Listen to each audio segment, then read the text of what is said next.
Greetings, I am Tom Earl, and this is my year of depth.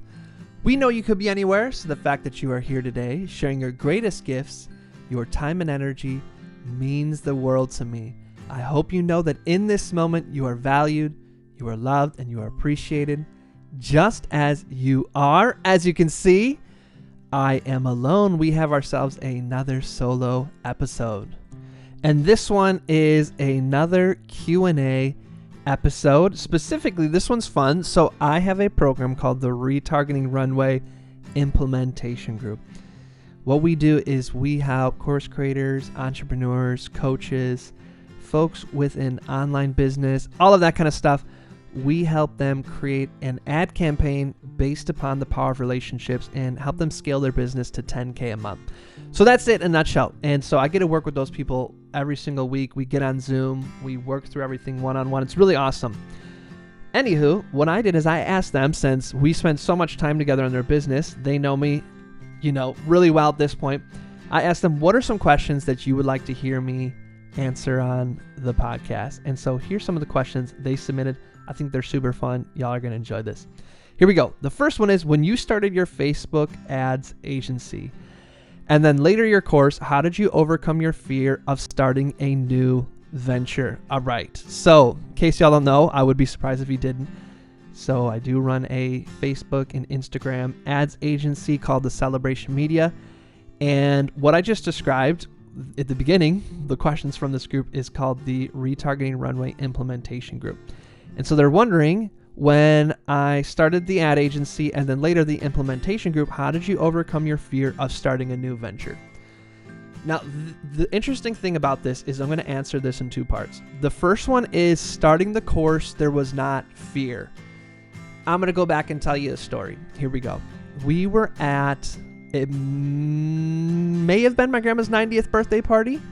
It was not my grandma's 90th birthday party. It was some sort of party. I don't remember why. We had this big party in July at my dad's house. And so my friend, Kevin, shout out to Kevin, he came with me and we were hanging out with my dad. And he asked my dad, Tom, that's my dad's name. Tom, tell me about you. Why did you start your business? So another backstory. Y'all are getting a lot of backstories on this one. My dad started a landscaping company, and he is a landscape architect. So I do have an episode where I interviewed my dad where you can hear about it. But the answer that my dad gave, I'll never forget, is, so he said, why did you start your business? And my dad said, out of necessity. The out of necessity was the backstory to the backstory to the backstory. We are doing an inception, was my dad served in the Vietnam War. And when he got out of the Vietnam War, he was in San Diego and he was working for, I don't even remember the airline, I don't think it was Southwest. It was something like that. Northwest. I think it was called Northwest Airlines. Okay, so he was working for them. And so they were required to hold his job while he was in the service. So when he got out, they sent him in the mail. And they said, you have basically like 3 weeks to come back to your job, or, we'll consider you not like fired or that you quit. So he drove all the way across San Diego to come back to Wisconsin to Northwest, and, was like, I'm here. And basically the day after he got there, they went on strike. And while they were on strike, he wasn't getting paid. So the added complication is that you can't, at that time, I don't know if you still can, you couldn't get unemployment or food stamps or any of that stuff if your company was on strike. It didn't count as unemployment.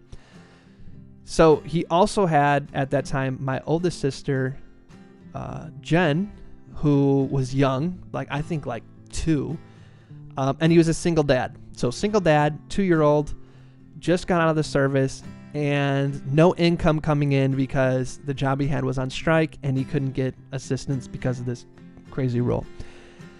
So he was looking in the newspaper in the help wanted section and saw something about laying sod, that they needed help laying sod. Now, if you're not familiar, there's 2 ways to grow grass. Oh my gosh, this is so hilarious. Story within a story within a story within a story within a story. Y'all are going to have to bear with me. So there's two ways to grow grass. And I know this because in my high school years, I was a landscaper for my dad's company. You can either lay down, seed, and then the grass grows pretty quickly, within a couple weeks. Or there's like grass that's already grown and you cut like, I don't know, let's say 3 inches underneath the dirt so that you basically have this almost carpet of already grown grass with about 3 inches of dirt with the roots. And what they do is you then roll that up into, basically if you were to roll a carpet up. And then, I don't even know if y'all want this detail, but you're getting it anyways. Then you have like a semi, a picture like a big pickup truck or a big semi, and they'll have pallets of this, what's called sod, this rolled up grass, just stacked super high. And then what you do when you want to, if somebody wants, basically, I want you to landscape my house and I want to be able to see the grass grow right away, you then basically clear the land and then you lay down the sod, like you put it on the ground and you unroll it like a carpet. And then you get the next one, you lay it down and you unroll it like a carpet. And you basically, build it square by square by square. They're actually kind of heavy, so it's considerable amount of work. I've done it many times. Anyways, my dad saw help wanted for laying sod. So he went to the place, and basically what it is you showed up and someone would drop off a pallet of sod and you'd lay the sod. There really wasn't much supervision. It's self-explanatory. So someone came up to my dad and said, hey, I see you're a landscaper. Could you landscape my house? And he said, absolutely. When do you need it landscaped? And they said, next week. He said, absolutely. I will landscape your house next week. Now, if you're wondering, when did your dad become a landscaper? He wasn't. He served in Vietnam right after high school, got out, and you know the whole story of my dad's professional experience. So he did what many of us do when we get an opportunity. It's fake it till you make it. So he faked it till he made it and taught himself how to draw architectural designs, and now it's this super, super successful company.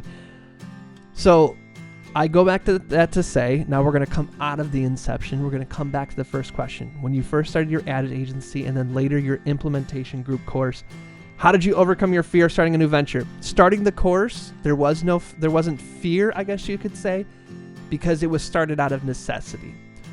What happened, and this is a lesson for anybody who wants to run Facebook ads that we learn, the lesson that my team and I learned is that around the pandemic, when the pandemic happened, so in March, my phone just started blowing up of people wanting us to set up their Facebook ads and run their ad campaign. And it was a really scary time. There was people we worked with who, if we didn't help them, they were going to lose their business. And so we said yes to a lot of people. Like, yes, we will set this up for you. Many of the people didn't have a digital presence at the time. They weren't doing any digital marketing at the time. So what I mean by that is maybe they were posting some things on social media. Maybe they had a website, but they weren't at the time running any paid traffic, like paid Facebook ads, paid Instagram ads, and paid YouTube ads. They weren't really doing any of that. That's why they wanted us to set it up for them. And what we learned is if you're starting from scratch, if you've never run a Facebook ad in your life, that it can take a week for you to start making money. That's happened. We run clients' ads and they start making money right away. More often than not, it's going to take longer than that. Here's why, is that you are sending more traffic to an element of your sales process than you ever have before.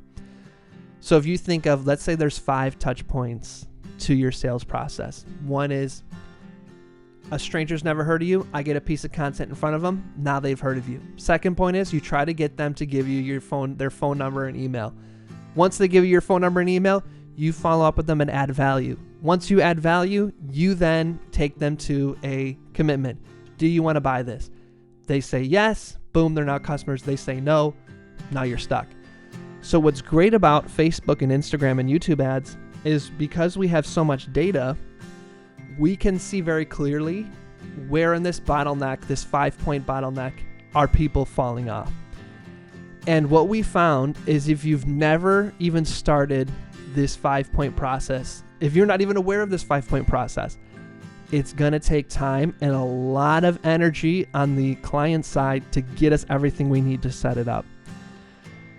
And after about almost a year of doing it, so March to December, we realized the necessity was to really serve people in this way, people that come to us that don't have an ad campaign set up already. We need to put them through we now call it a runway, but some sort of process that allows them to really launch this without the pressure of them being one of our agency clients. Because once you're one of our agency clients, we're now on retainer. And so that can be stressful for all people involved if everything isn't already set up. So we created the Retargeting Runway because we realized if we can get people to start making $10K per month with their Facebook ad campaign, then they're in a great place for us to start running their ads, because then we can take it from 10K a month to 20, 30, 40, 50, sky's the limits once we get to that point. So we really created this process more out of that mission, that passion to help people really build their funnels, because if they can create this process through ads, what's awesome about it is there's always more strangers, people you've never met on Facebook, Instagram, or YouTube that we can introduce you to. And if we've dialed in this process, it just becomes this really high functioning customer acquisition tool. That being said, we needed to create a process, a runway that helps people get this into the air. And so that's really why we started the course. So that was more,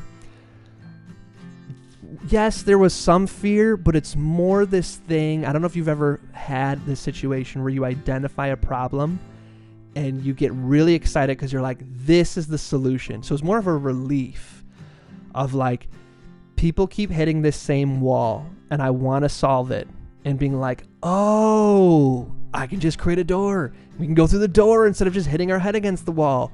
Or like one of those things like, where are my keys? Where are my keys? There they are. It's like, I was just excited that we could take people on this journey that I knew was going to help so many people, and thankfully it has.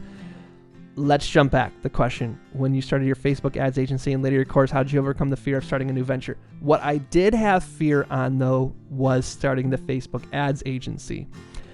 At the time, I was mainly doing general business development.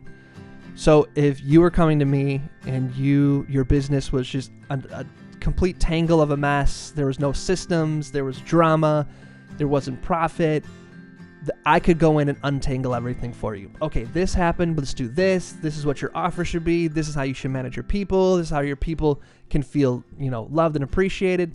That's kind of what I would do. And I would also teach people how to use social media to build an audience, to build customers, all of those kind of things. And what I had started to realize at the time was, first, the business development thing is very broad. It's really hard for you to realize, okay, that's what I want. It was mostly people would come to me and be like, okay, I've heard of what you're doing. So basically referrals. Referrals are great, but anytime your business is relying upon referrals to drive your customers, so let's say 90% of your customers, 50% of your customers, 40% of your customers are coming from referrals. It sounds like that should be great. It's not. That's actually not a good place for your business to be in. I mean, it's a good place to start, but for long-term growth, it's not a good place because referrals, you don't have that much control over. It's not a system. Now, you might have a referral system that helps the process speed up and keep it efficient, but it's not a customer acquisition tool you're in control of. Anyways, all that to say, I started to realize, okay, this isn't necessarily working. The other thing is I was in a Facebook group that was really awesome, and you could ask people for help. So you would say, hey, I'm looking for this, almost like a help wanted. And then people could respond and say, I can help with that. And I found when people said, hey, I want to hire someone to help me with my social media. By the end of the day, 30 people would say, I can help with that. And I was like, ooh, yikes. That's a lot of supply for that demand. So what I started to dip my toes into while all of this was going on is I was starting to learn how to run Facebook ads for myself, because I realized, okay, I need to stop being so reliant upon referrals, and I need to create my own customer acquisition tool. So I started learning how to do Facebook ads, and I was taking a lot of courses, a lot of intensive trainings on how to run Facebook ads. And so what I started doing in some of these groups is people would ask a question on Facebook ads and I'd answer it. And they were like, that was really helpful. And what started happening is someone else would ask a question somewhere else, and someone would tag me and say, Tom can help. And then someone would post and say, can anyone here help with Facebook ads? And maybe 2 of us would say, I can. I was like, okay, there are way less people that know how to do this than I do. And so then I came across a really awesome program, and it was Cat Howell's The Academy. And basically what it taught you is from the ground up, every single aspect of the business, how to create a Facebook ads agency. I mean, they taught you everything: how to hire, who to hire, your sales process, your standard operating procedures, everything. It was amazing. That being said, it was the most amount of money I've ever spent on a program. Is basically be like going back to college. So that was nerve-wracking. I was changing industries. I basically knew what was going to happen is that for the next 3 to 4 months, I probably wasn't going to get any customers because I was going to have to relearn what to do. So I had the blessing to, what coincided with this was to be on Jasmine Starr's podcast. And so I got the opportunity to have a 15-minute coaching session with her. And I basically just said to her everything I just said to you all. And I had at the time this program called Inner Power Group Coaching. And it was where my resources were coming from for my business. It was a membership. We had a pretty good membership of people who were paying monthly to get on a Zoom with me twice a month and receive coaching. And I realized I think I need to shut this thing down. I think I need to shut it down so I can go all in on what I think is that I need to do is focus on paid traffic, Facebook ads, Instagram ads. But it's tough because I was looking at basically saying the income I am receiving, I'm going to stop. And for the next 3 to 4 months, I might not make any money from this business. So why am I shutting down this? Then my brain go, well, why are you shutting this down then? And so I basically talked to her about it, and she was just like, you got to focus on what's actually going to make the biggest difference. You have to have the long term in mind for the short term. So it was really scary. I did it. I shut it down. I totally focused on ads. Now I'm absolutely in love with running ads. I love it because of the control it gives you, because of the details, the targeting. I rarely ever now focus on my social media. I mean, I post stuff, these kind of things, but I used to be, obsessed, like the hashtags and this, I got to post every day and this, and that. So time consuming. Now I love the ability to, hey, I'm going to spend time on this piece of content and I want it to get in front of this many people. And so I know this is how much I have to spend to do it. And I'm guaranteed then to get in front of those people. How they react, I can't control, but I do have the data to tell me how they reacted. And I can then, on my end, iterate. Okay, that was my little side tangent. So that part was scary. Okay, that being said, completely worked out. Once I switched, after those 4 months, that's how long the program was. Once I then relaunched, I made more money in 1 month than I made in the previous 2 years combined. First month, I made more money than all the previous 2 years combined. Whew, that was a relief. So how did I do it? How did I get started? Let's see if we can summarize. I connected with people who I respected, who had been there before me, and I was able to get advice. And then I trusted my own intuition and my own market analysis. And then lastly, I got involved in a process that would help me elevate and take it to the next level that I was striving for. All right. We got one question. I always do this. I spend 20 minutes on one question. So let's see here. Let's go to this next question because it's basically it'll build up on this next one. What makes you tick? Or why are you passionate about doing ads? What makes me tick is that I love let's go back. Let's do story within a story within a story. My passion is to make the world a better place. And I know that sounds vague. So when I was younger, especially when I started listening to political music, I wanted to end everything. Specifically at this time, I was against George Bush's invasion of Iraq. That was like my big thing. This was back in 2003. I learned how to build a website. And I built an entire website talking about how we shouldn't invade Iraq. I was like at a very Republican school. It was the only one like we shouldn't. So that was those kind of big picture things I was so frustrated by. And my grandma said to me, look, I understand. I love your passion, but you're going to keep stressing yourself out. Here's the thing. If you want to make the world a better place, you have to focus on the world around you. Start there. Make the world around you a better place. That's how you'll impact making the world a better place.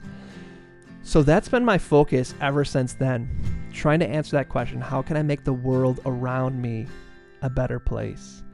And so what I started doing was direct service in the nonprofit world, AmeriCorps. And then when I was in the nonprofit world, as happens when you're in any industry for a while, then you start becoming a manager. And so I would manage the people who were doing the direct service. And then I became at one job the executive director. So I was managing all of the people who were doing the direct service, and they were managing the da-da-da-da-da. So basically I was able to then, okay, let's do one more. And then what I started doing is teaching teachers how to do things. And so I kind of kept zooming out of like, okay, if I am able to impact you, you're going to impact hundreds of people. Let me try to focus on that. And so what my passion eventually became when I started learning about marketing, the way marketing came in is I realized there are so many people that have important missions, important work, important businesses, activism, nonprofits, tools, tips that I know if people were to learn about what you are doing, it is going to change their lives. That being said, a lot of people are not very good at marketing, which is totally fine. So I started to realize, okay, I love storytelling. I'm a performer. I've been studying psychology for a long time. I know how people tick. I can give you these tools. And I started to see when I would give people those tools, their business would take off, their nonprofit, their activism, their thought leadership, and they would just impact lots of people. And I became addicted to that. That made me tick. Where if I could help you just fine tune a couple things, boom, you'd help all these people. That made me feel really, really good. That's what makes me tick. Why am I passionate about ads? Here's why I'm passionate about ads. For a long time, I mentioned this just a couple seconds ago, I started focusing on social media. I post on Instagram, post on Facebook, do a podcast. I'm still doing the podcast, obviously, post on YouTube. And that was cool. That worked in 2013. But flash forward to today, there are tons of platforms that you can be on. Some of those platforms don't survive. In fact, just yesterday as I was falling asleep, I was like, are people really using Snapchat anymore? And I remember Snapchat was huge. Clubhouse. Are people still using Clubhouse? That was just a couple months. Clubhouse went huge and then down. Here's the other thing I noticed is people would spend, myself included, we'd spend tons of time creating content. Right now, just this podcast alone is going to take me 45 minutes to create. Then it needs to be edited. Then I need to create the flyer. Then I need to do this. Then I need to do that. When it's all said, just this episode alone, between me and my team, will probably take about 2.5, 3 hours of time to get this released to everywhere it's going to go. And what would happen is you put in that time, you put in that energy, and most of all, you put in that intention, that hope that this will connect with people. You put it out there, and what happens? The algorithm, for some reason, didn't favor you that day. Something happened. Who knows exactly what? It got buried. 5 people saw this post. It got in front of 20 people. Now, that being said, when you first start off, I will take 5 people. I love that. Yes, let's do it. When you've put out 300 episodes and you're still just getting 5 people, that's frustrating. And that was the situation that I was finding myself in. I love control. I love to be able to have direct influence on the outcome that I want. I saw increasingly social media wasn't allowing you to do that. So what you had to start doing then on social media is I had to start going out to get the connection. So yes, I'd post my post and 5 people would see it. But then what I'd have to do is spend the next 2 hours. Let's say right now I'm talking about, on this episode, we're talking about Facebook ads. So I would then need to go on Instagram and see who's talking about Facebook ads. And I would need to go and so I search Facebook ads in the hashtags. It pulls up 500 posts. I would then need to go on each post, read the post, comment something meaningful, right? Not just like cool on 300 posts. That doesn't work. You have to actually have a conversation. So I'd read it, be like, okay, this is what the person's saying. Let me add this. So it might take me, 5 minutes per post. That's what I'd spend my whole day doing. Because then the people would see that, be like, wow, this is really cool. Let me go look at your profile. They'd look at my profile, see, oh, you just released an episode on a podcast. They'd click on it. They'd go listen to the podcast. So I was basically winning people like person by person by person by person by person. That was awesome. That helped me take my business to another level. But it's not sustainable. It's not scalable. And it's not always enjoyable. So when I started to learn about Facebook ads, what I realized, what I started to experience is you can get super, super targeted with social media. When I post something on Instagram, yeah, I can use the right hashtags and I can do all these other things and potentially get in front of people who are of the targeted audience I want to see. But most likely it's going to be your friends and family and people you met here and there. It's going to largely be people who probably aren't your target audience. And it's really hard to say, I want to get in front of new people in this target audience just with hashtags, just with posting. You have to do what I just talked about before, is go out and find them and start talking to them. But with Facebook ads, I could, because of the creepy amount of data that Facebook has, I could be like, I want to get in front of, and I could go super specific. Someone who likes these kind of things, does this kind of stuff, looks, sounds, experiences life in this kind of way. Get me in front of them. And Facebook will be like, cool, I can do that. How many of those people do you want to get in front of? I'd be like, I don't know, 3,000 a day. It's like, okay, cool. Then you need to spend $10 to do that. But like, okay, cool. Well, here's $10 a day. And I'd be like, well, what do you think they want to hear from you? I'd be like, this. So I'd record a video. Then you put it out, $10 a day. And you get instant feedback. You get to see after 3 days, okay, I now got in front of 9,000 new people. And I can see how much of the video did they watch. When they watched that amount of the video, what did they then do? Did they click on my link? They clicked on my link. Once they clicked on my link, how long did they spend on the page that I actually sent them to? Okay, cool. When they spent that time on that page, did they do that next thing I wanted them to do? Okay, cool. Then did they do the next thing I wanted them to do? So I can see very clearly, did they take the steps that I wanted them to take? And if the answer is no, I can see where in the process it fell apart.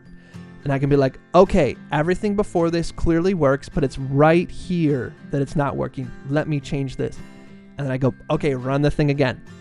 Okay, they got to this point, but they didn't get to this point. But with social media, it's like, which point is it not working? Which point is it working? Is it because it's not the right people? Is it because it's not the right content? With the ads, I can see if it is the right people, if it is the right content, if it is the right process. And to get that kind of data, to get in front of those people, I just need to be willing to pay for it. And for me, if I'm going to put in 3 hours into this content, it is worth this. When I say to people who are just starting off, start off running your ads for $1 a day. I learned this from my mentor, Kurt Molly. So if you're going to spend 3 hours on something, it is worth $30 a month, $1 a day to be able to get it in front of people. And so that's what I started to realize. I loved the ability to get in front of exactly who I wanted to get in front of and to be able to see exactly how they reacted through data and then to be able to fine tune it and get back in front of them again. Not even to mention the fact that I can then retarget them and get in front of those same people again. I think of it like this. I think I've told this story before. I used to, when I was performing all of the time, I would do 5, 6, sometimes 7 shows a week. And what would happen here in LA is you go to a poetry show, you go to a venue, if you're not the feature, and you sign up for the list, and the show's maybe 2.5, 3 hours long. So you sit there, you go through everybody's shows, and some people are good, some people are fantastic. A lot of people are not good, which is totally fine. There's nothing. It's an open mic. They don't have to be fantastic. But it's a lot of time to be sitting there listening to poetry that's not very good. Finally, it's your turn. You go up, you get 5 minutes on stage. Any more than that, you're disrespectful. So you do your 3-minute poem. You know, at the beginning, you introduce yourself, you give people a shout out, follow me, these kind of things. You get off. People thought it was awesome. You then need to wait for the rest of the people to go, for the feature to go. Boom, it's over. Now you can actually go and network. People are like, that was awesome. And I'm like, hey, you should come. I have a poetry venue. You should come perform. And da-da. Now you can actually build. So it maybe would take all in 4.5 hours to get, I don't know, 30 new people on your email list, 30 people to build a connection. And it's late at night. I mean, we're talking the show starts at 8. I was getting to bed maybe midnight every night, and then I'd get up for work at 7. It was excruciating. It was fun. I loved it. I got to meet so many amazing people. I love the poetry community. That being said, it wasn't very efficient. So to be able to put out a video, put out a performance, and in one day get in front of more people than I'd get in front of in the whole entire week performing, and then I don't have to then try to follow up with them and be like, da-da-da-da-da. I can then say to Facebook, hey, anybody who watched 3 seconds or more of this, anybody who watched 25 seconds or more of this, anybody who watched 25% or more of this, I want to retarget them. Let me get in front of them again. And it just does that automatically. That's why I love Facebook ads. That's what makes me tick. Y'all, I messed up again. We're just going to have to accept that I'm really only going to get through 2 or 3 questions per episode. But these are 2 really fun ones. Look, if you had gotten a little bit fired up from hearing me talk about Facebook ads and you want to learn the system that I have all of our students, all of our clients use, which we call the Retargeting Runway plain process, and it is based upon the power of relationships, building meaningful connections to turn strangers into customers. If you want to learn about that, I have a 2-part boot camp that I really believe you're going to get a lot out of. You can find that for free by going to tomearl.me/ads, tomearl.me/ads. I'd love to hear your thoughts. You can hit me up on social at tomearlartist, tomearl.com, or tom@tomearl.com for my email. I appreciate you all. My invitation to you is to get clear for yourself what makes you tick. And by what makes you tick, what matters to you. What for you, when you look back a year from now, what is the work that you're going to look back on and feel proud of? What is the work that you're going to look back on and say, that's what I wanted to be my legacy? And I want you to think, who are the people that can help me with this? Who are the people that I can help? What is the community that I should be a part of? What is the community that I need to build to bring this to life? And then to get disciplined in saying yes to that vision and having the boundaries, working on our people pleasing, having the discipline to say no graciously to everything else. My friends, this has been a blast. I appreciate you. And as always, I'm wishing you peace and blessings. Thank you. One more thing. I'd love to continue the conversation. Feel free to join me at tomearl.com/join. Subscribe below, or let's connect on social media. Tom Earl Artist. Thanks again for watching.